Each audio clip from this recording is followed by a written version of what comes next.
La catastrophe qui prend la 8e place du classement concerne justement l'un de ces ouvrages monumentaux. Elle a eu lieu en Italie en 2018, plus précisément dans la ville de Gênes. C'est dans cette ville portuaire de plus de 500 000 habitants qu'un immense pont avait été construit au début des années 60 et inauguré le 4 septembre 1967, le viaduc de Polcevera, plus connu sous le nom de pont Morandi, du nom de son concepteur, Riccardo Morandi. Situé sur l'autoroute A10 qui relie l'Italie à la France, le pont constituait un axe de transport capital pour l'agglomération. D'une longueur de 1102 mètres, il permettait de relier le centre-ville au port industriel en passant au-dessus du fleuve Polcevera, du réseau ferroviaire de la gare de marchandises, de plusieurs sites industriels et d'un quartier résidentiel. La structure était composée de 2 parties distinctes. La première, longue de 484 mètres, reposait sur des piles en V très peu espacées les unes des autres. La seconde, longue de 618 mètres, dont les travées dépassaient les 200 mètres de longueur, comportait 3 pylônes de 90 mètres de haut, desquels partaient des haubans permettant de supporter la charge.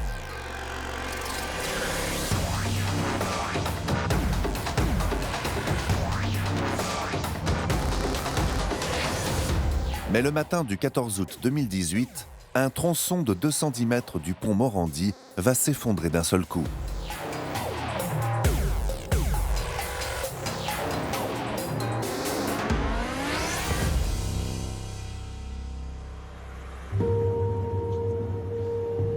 Une quarantaine de véhicules sont emportés par la chute du tablier. Aspirés dans le vide, la plupart de leurs occupants meurent sur le coup. Les secouristes vont néanmoins parvenir à extraire 16 survivants des décombres, mais la catastrophe coûtera la vie à 43 innocents. 4 jours plus tard, les funérailles nationales célébrées à Gênes vont émouvoir la planète tout entière. Pourtant, la moitié des familles de victimes refusera d'y participer. Pour elles, il n'y a qu'un seul responsable à ce drame, l'État italien.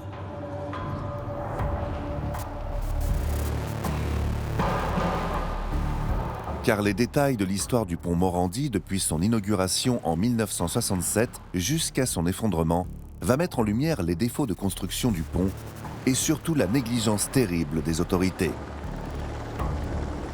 Dès les années 70, des fissures apparaissent dans le béton. L'humidité s'y est infiltrée et provoque la corrosion des surfaces métalliques.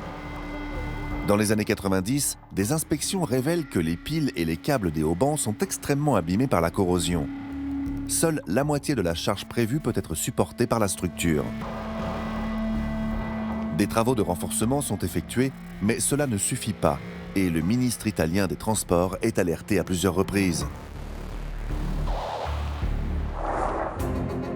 En 2017, une mission d'inspection va montrer que les câbles des haubans de la pile numéro 9 ont atteint des niveaux de corrosion très inquiétants.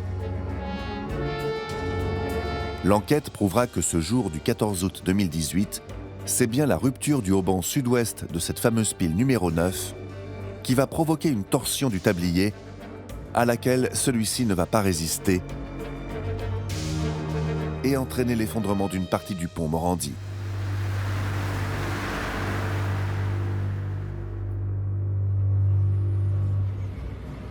Pendant près d'un an, le reste de l'ouvrage déchiré restera visible comme un témoin de la terrible négligence qui a coûté la vie à 43 personnes.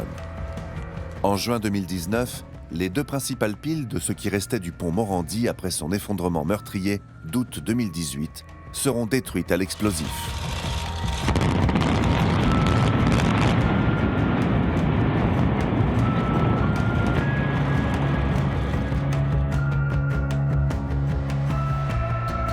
En 7 secondes, les quelques 4500 tonnes de béton et d'acier des 2 immenses piles à haubans numéro 10 et 11 se sont effondrées dans un nuage de poussière.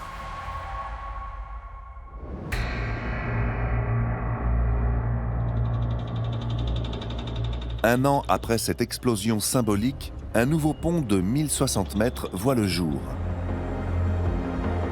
Dessiné par Renzo Piano, le célèbre architecte originaire de Gênes, L'ouvrage est censé prouver que le pays va changer et que la catastrophe de 2017 a servi de leçon aux autorités. Mais nul doute que le peuple italien tout entier gardera à jamais en mémoire les images de l'ancien pont Morandi et des négligences coupables de tout un État.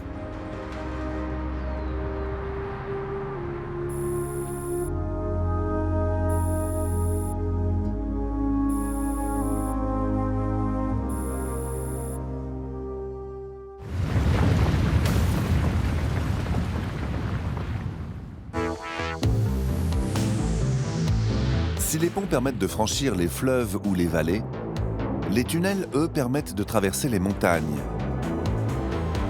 La construction de ces ouvrages mobilise des ressources phénoménales pour parvenir à percer la roche. Mais une fois en fonctionnement, un tunnel doit faire face à un enjeu de taille: la sécurité des véhicules qui l'empruntent.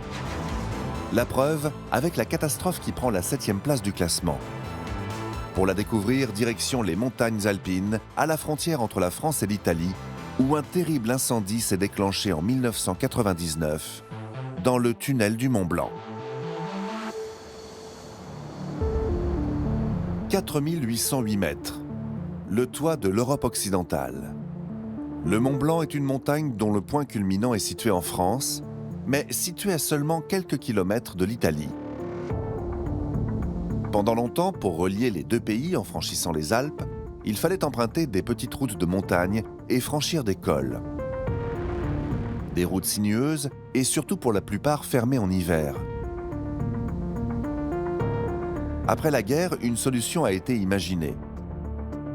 Creuser un tunnel long de 11 km 600 permettant de relier directement Chamonix en France à Courmayeur en Italie. Un ouvrage monumental dont le tracé passe à l'aplomb exact de l'Aiguille du Midi, sommet légendaire du massif du Mont Blanc.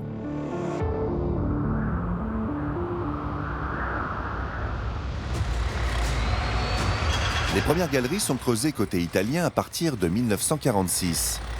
Mais les travaux démarrent officiellement en 1959. Il faudra 6 ans pour construire l'ouvrage qui sera baptisé le tunnel du Mont Blanc.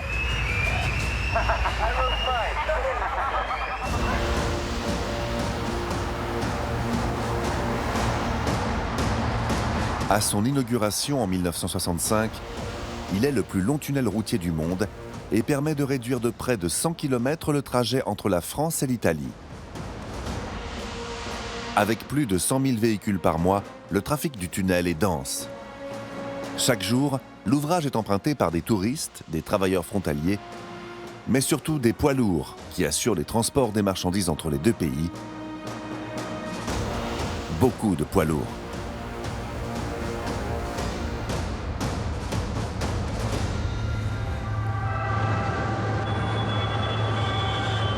À l'intérieur, tout a été prévu pour que les conducteurs puissent franchir les 12 km du tunnel en toute sécurité.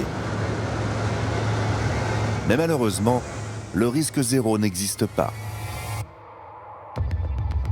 Le 24 mars 1999, peu après 10h45 du matin, un chauffeur routier entre dans le tunnel côté français. 4 minutes plus tard, de la fumée commence à s'échapper de sa cabine. À 10h53, après avoir parcouru 6 km, il s'arrête. Son camion est en feu. Ne pouvant s'approcher suffisamment avec son extincteur, le chauffeur décide de fuir. Certains automobilistes parviennent à dépasser le poids lourd, d'autres font demi-tour. Mais les semi-remorques, eux, sont coincés. Le camion en feu contient un chargement de margarine hautement inflammable, aussi explosif qu'un camion-citerne. Le petit incendie se transforme en véritable brasier. La température augmente d'un coup et une épaisse fumée toxique commence à se propager. Pour les 40 véhicules bloqués et la plupart de leurs conducteurs, il n'y a plus aucune issue. Côté italien du tunnel, les secours travaillent au ralenti à cause de la chaleur et de la fumée, impossible à évacuer. Les pompiers italiens qui étaient en chemin pour éteindre l'incendie sont contraints d'abandonner leur fourgon à seulement 300 mètres du feu. Un véhicule équipé d'une caméra thermique tente en ce moment de progresser dans le tunnel. En moins de 5 minutes, Tous les véhicules situés à proximité du poids lourd s'embrasent à leur tour. La fumée, chargée en monoxyde de carbone et cyanure, s'épaissit. Les câbles électriques fondent dans les flammes. Le tunnel est plongé dans l'obscurité totale.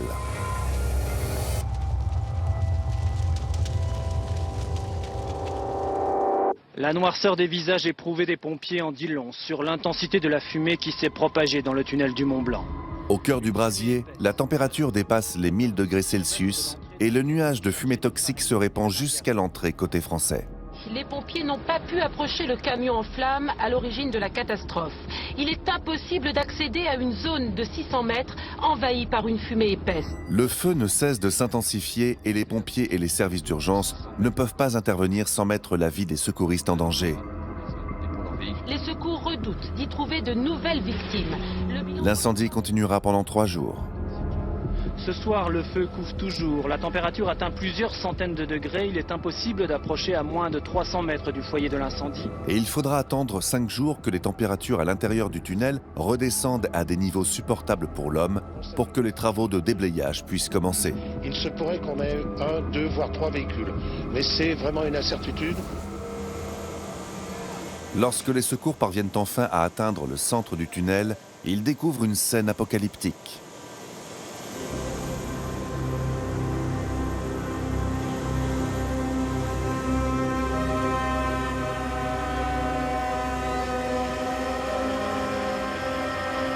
Des véhicules calcinés, des corps carbonisés. 29 personnes sont mortes dans leur véhicule. 9 autres ont tenté de fuir à pied mais sont mortes asphyxiées. Les questions restent nombreuses sur les circonstances de la catastrophe. 2 enquêtes ont été ouvertes ce soir. Une technique administrative sous l'autorité du ministère des Transports, une autre judiciaire par le procureur de la République de Bonneville pour homicide involontaire.